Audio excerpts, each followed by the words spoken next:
औज़ु बिल्लाहि मिनश्शैतानिर्रजीम बिस्मिल्लाहिर्रहमानिर्रहीम। सफ़ियान जै टीवी तो सफ़ियान मेहरबान उम्मीद करने हमारी यूट्यूब ऑडियंस ठीक ठाक उसी खैर खरीयत नाल सी जेड़े भैन भरा यूके चो साड़ियां वीडियो तकने या जिस कंट्री चो तकने असां उन्हां दा शुक्रिया अदा करने। अज नी जेड़ी वीडियो बनाने दा हमारा मकसद सी वो अपने यूट्यूब ऑडियंस की एक मैसेज देना सी और जेड़े यूके ने भैन भरा उन्हां की तमी खास करी मीरपुर ने भैन भरावां की आज मैं सुबह जनाब टिकटॉक पर एक वीडियो तकी है तो यकीन कर सो बड़ी दिल आज़ारी हुई है। साड़ी पाकिस्तान क्रिकेट टीम ने बड़े अच्छे प्लेयर इमाम उल हक साहब ने भांजे इमाम उल हक साहब होरें जेह्ड़ा इंटरव्यू दिता खास करी मीरपुर ने खिलाफ और मीरपुर ने लोगों के खिलाफ उन्होंने बयान दिता कि मीरपुर ने लोग जेड़े वो घटिया बेशर्म और गाली गलोच करियां ने क्योंकि मैं अखलाक ने दायरे रेह गुफ्तगू करना चाहना वो गल्लां तुसीं ना पाना चाहना जेह्ड़ियां उन्होंने मीरपुर ने खिलाफ कीतियां और उन्हें गल्लां इस वास्ते बयान कि असां मीरपुर ने क्रिकेट खेलने ते मैं गया सा इंग्लैंड मैनचेस्टर ने शहर और उत्थे जेड़े मीरपुरी लोग न उन्हें माड़ी बेइज्जती कीती है ते मिगी गालीं कड्डियां ते मिगी घटिया आखेआ ने क्रिकेट मैच खेलने से पे ते मैं वो इंटरव्यू मुकम्मल सुनता नाजरीन ते बड़ी यकीन करो दिलै दुख होया कि असां क्रिकेट तकड़े हाँ इन्ना पाकिस्तानी टीम ना क्रिकेट तकड़े हाँ और पाकिस्तान और आज़ाद कश्मीर एक भरा मुल्क न ते एह् जेह्ड़ा इन्ना बयान दिता और खास करी साढ़े यूके मैनचेस्टर ने लोकां की इन्ना मीरपुरियां की टारगेट किया जेह्ड़े ओवरसीज भैन भरा साढ़े वो तको तुस एक अपने मुल्क विचों गए हुए परदेस कट्टने ते और परदेस विचों गए हुए अपने पिछले जेह्ड़े भैन भरा उन्होंने कफालत करने ते और अपनी फैमिली और अपनी लाइफ सेट करने मारे इंग्लैंड गए हुए वो तको मुल्क इतना बिजी मुल्क है कि भरा भराओ की नहीं टाइम दे सकना लेकिन साढ़े जेह्ड़े कुछ चंद इक भैन भरा वो अपना टाइम भन्नी अपनी दिहाड़ भन्नी क्रिकेट दा मैच तकने ते तुसां इंग्लैंड स्टेडियम दोने दोने जाने टिकट खरीदने और 1000 पाउंड टिकट खरीदने फिर जनाब मैच तकने अपनी 100 200 300 पाउंड की दिहाड़ भी भन्ने तुसां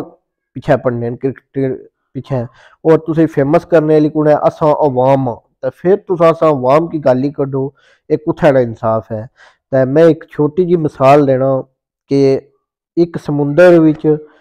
एक मछली गंदी है ना तो पूरा समुंदर गंदा करी होनी है तो तुसां जिसा कि तुसें सबर करना चाहिए सी जे कदा कुसै मीरपुर ने बंदे आख्या अब्बल तो तुसें किसा पता लगा इतने बड़े करोड़ भी के मीरपुर ने बंदे तुसें गाली गलोच कड्डियां या स्टेडियम विच उस तुसें घटिया आख्या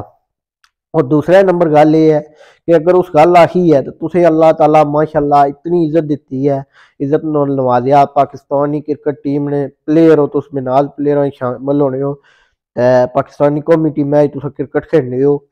तुसें ये गल नहीं सी करनी चाहिए मैं दाना ये तुसें जेह्ड़ी गल कीती है मुनासिब नहीं की क्योंकि ये जेह्ड़ी गाली गलोच करना या घटिया या कुसै दी बेइज्जती करना या इंसल्ट करना ये जैलां बंदियां दी निशानी होनी है अनपढ़ गुआर जेह्ड़े होने जनाब या जिन्होंने दिमाग फारक होना वो तो तुसां इ'यै जी गल कीती है जनाब ते बाकी मैं तो समझना तुसां एक जैल बंदे दी गल कीती है जेह्ड़ी तुसां कीती है ते असां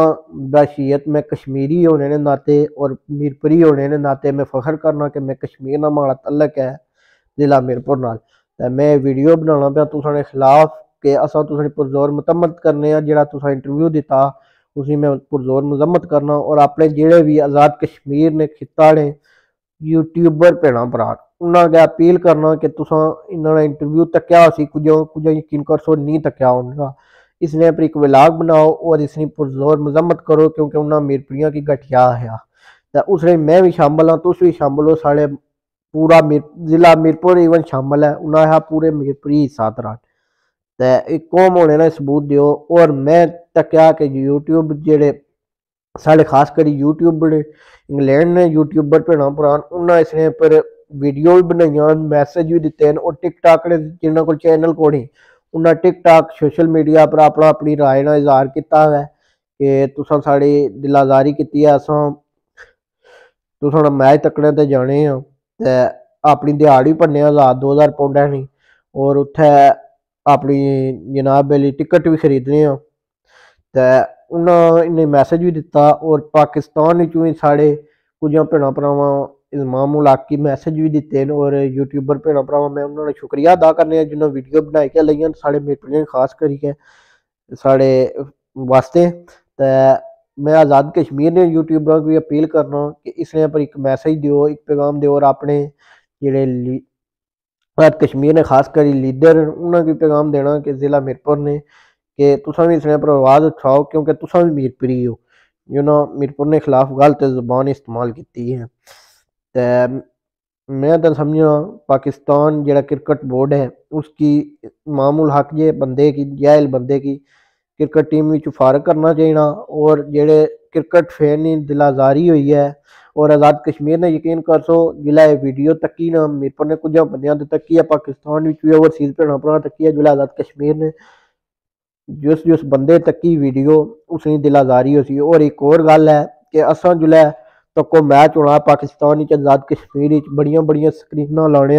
मसलन मीरपुर शहर विच चकसवारी बाजार इसरा इवन एरिया च इस्लामाबाद पाकिस्तान हर शहर स्क्रीनां लाई मैच तकने और जुल्लै तुसां मैच हारने हो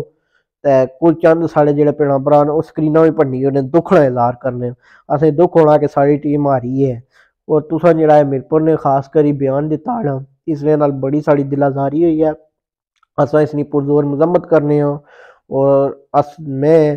तुसां बाइकाट करना इमाम उल हक साहब ये गल तुसें नहीं सी करनी चाहिए। इमाम उल हक साहब जेह्ड़ा तुसें बयान दित्ता ते मैं एक होर भी गल करना चाहना कि वर्ल्ड कप विच इमाम उल हक साहब तुसां परफॉर्मेंस साढ़े पाकिस्तानी भैणां भ्राऽ और यूट्यूब कम्युनिटी ने लोकां भी तक्की होसी और साढ़े जेह्ड़ा पूरा दुनिया है उस तक्की है तुसां परफॉर्मेंस एज हालिया दिनें वर्ल्ड कप होया उसने ते तुसां जेह्ड़े क्रिकेट टीम विच आए होन अपने बलबूते पर आए अपने मावे होरां ने बलबूते पर आए हो इमाम उल हक साहब दी वजह तो इमाम उल हक साहब तुस क्रिकेट च आए हो ते मैं तो आना पाकिस्तान क्रिकेट टीम की तुसें फारग करना चाहिए और तुसें कि पाकिस्तान क्रिकेट टीम का हिस्सा नहीं होना चाहिए क्योंकि तुसां एक आज़ाद कश्मीर ने जिले च एक पाकिस्तान आज़ाद कश्मीर ना पूरा अमन खिता आज़ाद कश्मीर उसकी तुसां गाली कड्डियां गालम गलोच किया ये तो मैं समझना जाहिल ते पागल इंसान की निशानी है। ते इस्सै तू अपने भ्राऊ सफियान जैट टीवी की इजाज़त दियो मिलसां अग्गै नवें विलाग नाल।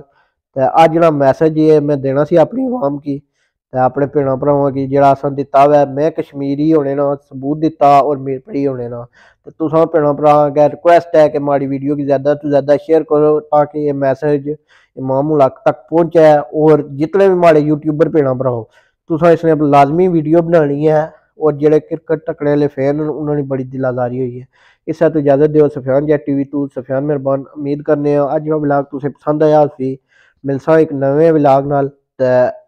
अल्लाह दे हवाले ते अल्लाह ताला तुसें अपने हिफज़ ईमान च रखे ते खुदा हाफिज़।